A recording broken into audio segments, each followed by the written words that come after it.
this is AJ bringing you another review. Recently received this through Amazon. This is the PLATGO 4-in-1 starter survival tool. Whistle for emergency survival kits for camping, flint and steel with lanyard, pocket knife, and bottle opener. Hiking all-weather magnesium ferro rod tool. That's what it says online from the company. Let's go ahead and open this up and take a look at this wonderful survival tool. Okay. Well, they give you a nice little tin case that's all dented up across the top. That's wonderful. Let's take a look. Okay. This supposedly was supposed to be the red color, and that is very orange.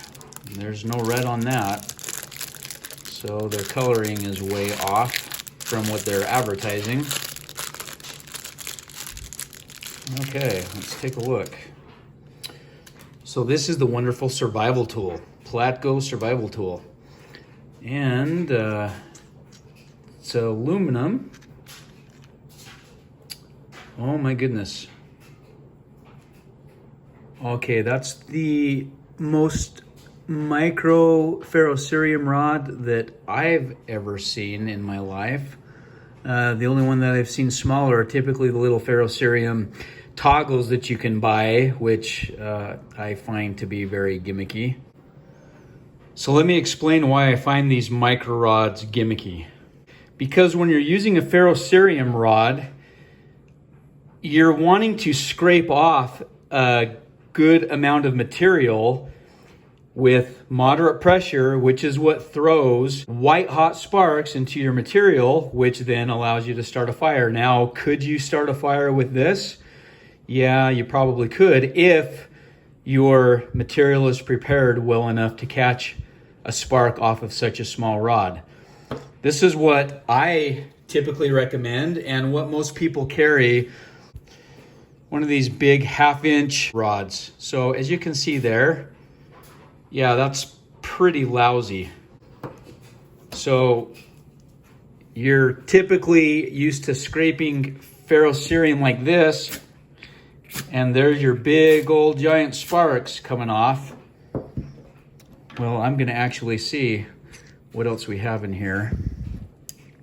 But yeah, if you're wanting to start a fire with the least amount of effort using a ferro rod, then you need to have a rod big enough that you can actually hold and remove a good portion of the material in order to increase your chances of success, especially if you're using tinder that might be a little bit moist, which is very common.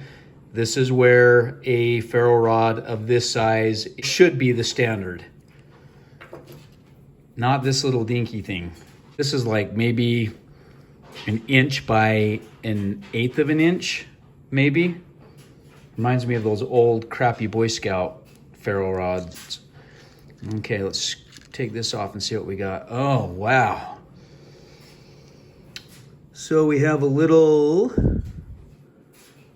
knife blade with a bottle opener, because you know if you're going to be in a survival situation, you need a bottle opener because that's going to be highly effective. You know, the thing is, this, I don't even know, would excel as a scraper.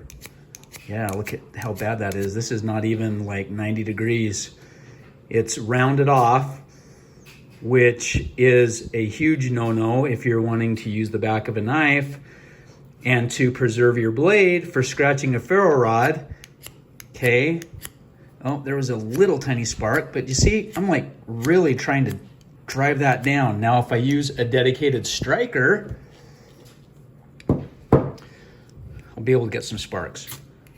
There you go. So you would really have to work with well-prepared tinder in order to have this little rod be something that you would want to carry and trust. Again, really crappy spine, not even 90 degrees. This striker right here is better than this whole knife setup. I think I got this for 29 cents. It's a carbide striker. Nothing on the back of that knife. Now, of course, if I were to use the blade, you probably would be able to throw sparks just fine, but you don't use the blade of your knife to throw sparks. Stupid if you do, because you're wanting to preserve the blade. And let's just see how this blade performs. Well,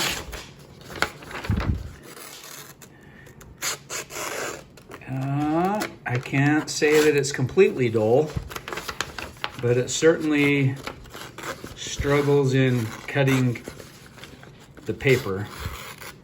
Down here, especially in the area of the knife that you'd use the most.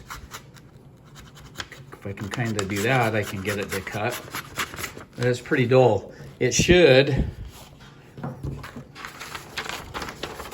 slice through without any effort. Just like a knife through hot butter. Okay.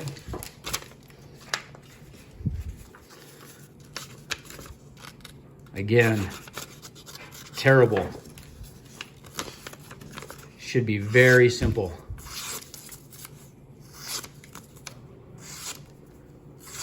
Okay, big difference. Now I'm gonna actually pull up the website again and read. So it says the all-in-one outdoor survival tool, an EDC tool with 4 functions: igniter.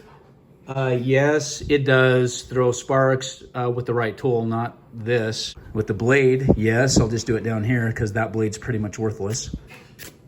Yeah, there you go. And not, it even struggles throwing it with the blade. This still is very terrible still. The all-weather magnesium ferro rod lets you light the fire in bad weather. A pocket knife with a hardness of 3 CR13. A hardness, it says, of 3 CR13. 3 CR13 is not a hardness of steel. It is a type of steel. It's actually a Chinese-made stainless steel, which would be pretty similar to like a 440 grade El Cheapo stainless steel. That is not the hardness. 3 CR13 is the type of steel, and that is not a good steel. And I wouldn't expect it to be premium steel in such a small tool, but my heck, the knife blade isn't even that functional. But it says, sharp enough and very delicate. Well, I guess it's sharp enough at the tip. That's about it. The emergency whistle can blow loud enough for help. Let's give that a try. Okay.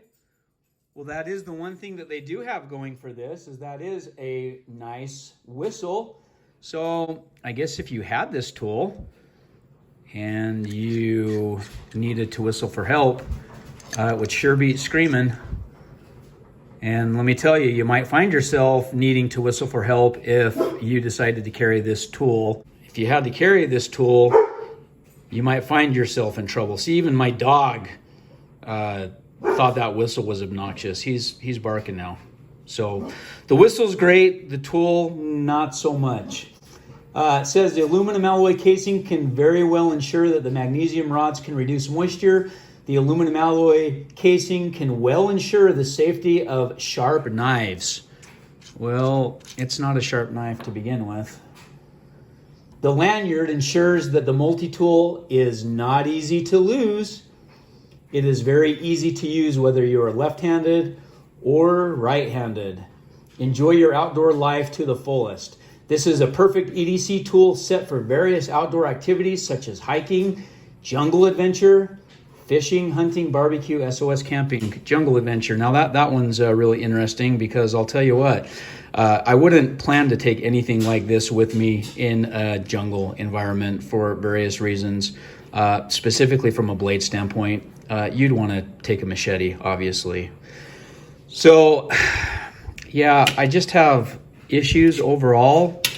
I mean, the concept is fine. Now, if they would scrap this crappy knife and maybe extend the length of the ferro rod, you know, more than this little puny thing, then yeah, maybe having like a 3/8 inch rod by, 4 inches, maybe 4.5, and having a way to secure that in there and then have like some type of a scraper tool would be pretty nifty. So I think in concept, this would be something worth looking at, but as it stands, yeah, I'm very disappointed in this tool. I don't really know much more to say on that. I wouldn't recommend it. I mean, if you needed a survival tool with a whistle, might as well just pack a whistle. If you need a knife blade as a survival tool, then just carry a dedicated fixed blade knife. That would be your best option. Don't rely on something like this, which is just, looks like it's just probably compression fit and then mushroomed on the underside. Oh, it's actually threaded. So they've basically taken this and they've just threaded it on. So I wonder if it will unthread. Oh my gosh. Yeah. Okay, that's a no-no. There you go. So you've got this knife blade that just threads in the top of the tool out of 3 CR13 steel, which probably, my guess is, like most really low quality stainless steels, which this is, you probably have an RC hardness of maybe 51 or 52. Considering most knives, out of nice tool steel, like this is A2 tool steel. And again, probably around 58 to 60 HRC on the hardness scale versus something that you'd have more around like 51 or 52 with this stuff. And again, with the spine, okay, yeah, you might get little tiny things coming off. Nothing like that would even work in a fire building scenario. Compared to this nice 90-degree spine, oh my goodness, yeah, do you see that? It just shaves off material. And I'm gonna light my table on fire if I'm not careful, so I'll just stop now. But it is what it is. It looked like a fascinating little thing to try. Looks can be deceiving. I had no idea that it was gonna be like a micro rod. And I knew that it would come with a really crappy blade when I ordered it, but I was thinking, well, you could use it as a striker, and then that would actually be something that would work well, but not with a micro rod. It would be really nice to see him use something other than just crappy nylon rope. I mean, you could use actual paracord, which would be functional. And the whistle, again. Yeah, I could really, see? My dog even hates it. So yeah, there you go. That could draw some attention. Anyways, hope you found this review useful. And yeah, I would probably just stay away from this tool altogether. Just go buy yourself a nice 1/2 inch by 6 inch ferro rod and then tape the end or make a lanyard, paracord lanyard like I did. And just use something like this that's actually built to last and meant to work, okay? And you can get these on Amazon as well, probably for anywhere between, $7 to $9. Sometimes they even come in 2 packs. So that's what I would recommend. Okay, thank you. Have a great day.